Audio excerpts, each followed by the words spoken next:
ইস্টবেঙ্গল ক্লাবের ১০৭তম প্রতিষ্ঠা দিবস উপলক্ষে সম্মানিত করা হলো বিভিন্ন ক্ষেত্রের বিশিষ্ট ব্যক্তিদের। প্রধানমন্ত্রী নরেন্দ্র মোদীর অর্থনৈতিক উপদেষ্টা সঞ্জীব সান্যাল এবং সুরকার গায়ক প্রীতম চক্রবর্তীকে দেওয়া হলো ভারত গৌরব সম্মান। অভিনেতা প্রসেনজিৎ চট্টোপাধ্যায়কে দেওয়া হয় সুপার অ্যাচিভার অ্যাওয়ার্ড।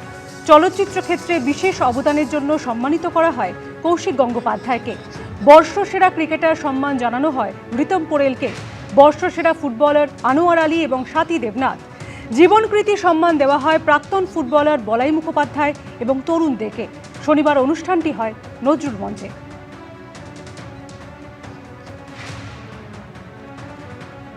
50 বছরের পতন তো একদিনে এটা ফিরে আসবে না, তো সময় তো লাগবে। কিন্তু আপনারা নিজেরাই দেখতে পাচ্ছেন কি একটা নতুন উৎসাহ যে আছে, মানে অনেক বছর যেটা ছিল না সেটা হয়েছে। আর একটা হচ্ছে কি ব্যবসা, কলকারখানা এগুলো আসবে। তাছাড়াও কেন্দ্র সরকার থেকেও আমরা পুরোভাবে মানে যেখানে সাপোর্টের চাই সবকে আমরা দিতে রাজি। তো আপনারা দেখতেই পাচ্ছেন, নিজেদের চোখেই দেখতে পাচ্ছেন কি তফাৎটা কি। নিটের প্রশ্নভাস কাণ্ডের প্রতিবাদে কয়েকদিন আগেই ছাত্র যুবদের বিক্ষোভে এমনই উত্তাল চেহারা নিয়েছিল দিল্লির যন্তর মন্তর। হাজির হয়েছিলেন হাজারে হাজারে আন্দোলনকারী। চলেছে প্রতিবাদ বিক্ষোভ, আর সেখানেই পুলিশের পোশাকে আত্মঘাতী বিস্ফোরণের ছক কষেছিল জঙ্গিরা। রাজ্য পুলিশের এসটিএফ এর দাবি, ধৃত হামিম মণ্ডলকে জেরায় এমনই চাঞ্চল্যকর তথ্য উঠে এসেছে।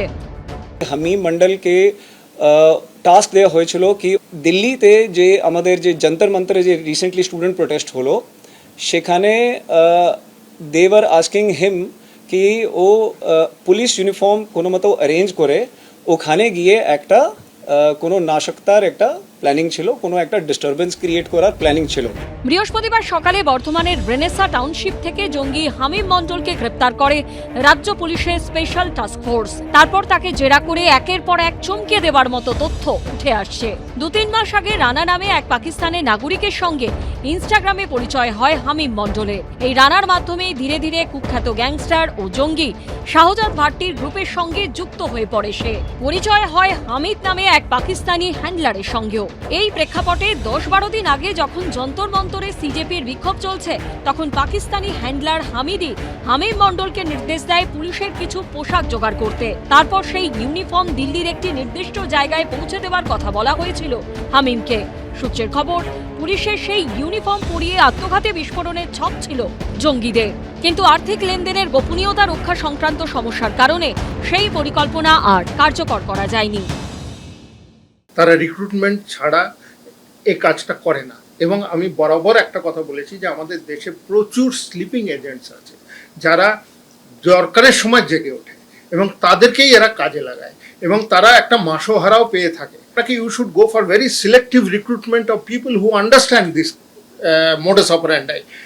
ওদের কাজ হবে যদি ও একটা বড় টার্গেট পায় এবং সেই টার্গেটটাই ওরা খোঁজে, যাতে ওদের যে কাজের জন্য ওরা নেমেছে তার জন্য ওরা যেন বিরাটভাবে চারিদিকে একটা প্রোপাগান্ডার সৃষ্টি করতে পারে, একটা অ্যাটেনশন পেতে পারে। শেষ কয়েক মাসে দিল্লি সহ একাধিক রাজ্যে শাহজাদ ভাট্টি গ্যাংয়ের জঙ্গি মডিউল সামনে এসেছে।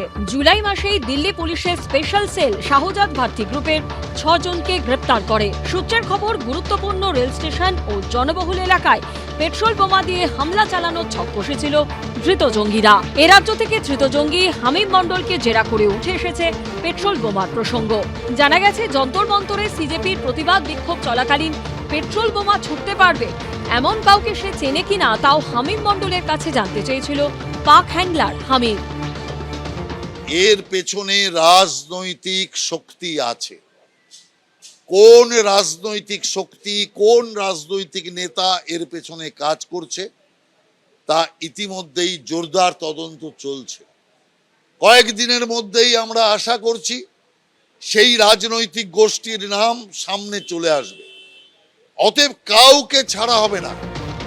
পাকিস্তানে বসে দিল্লির যন্তর মন্তরে আত্মঘাতী বিস্ফোরণের ছক, আর সেখানেই ব্যবহার করার চেষ্টা হয়েছিল পশ্চিমবঙ্গের বাসিন্দা এই হামিম মণ্ডলকে। এখন ধৃত এই হামিম মণ্ডলকে জেরা করে আরও তথ্য পেতে চাইছে এসটিএফ। ময়ূক ঠাকুর চক্রবর্তী ও শিবাশিস মৌলিকের রিপোর্ট, এবিপি আনন্দ, কলকাতা। এবিপি আনন্দ, এগিয়ে থাকে, এগিয়ে রাখে।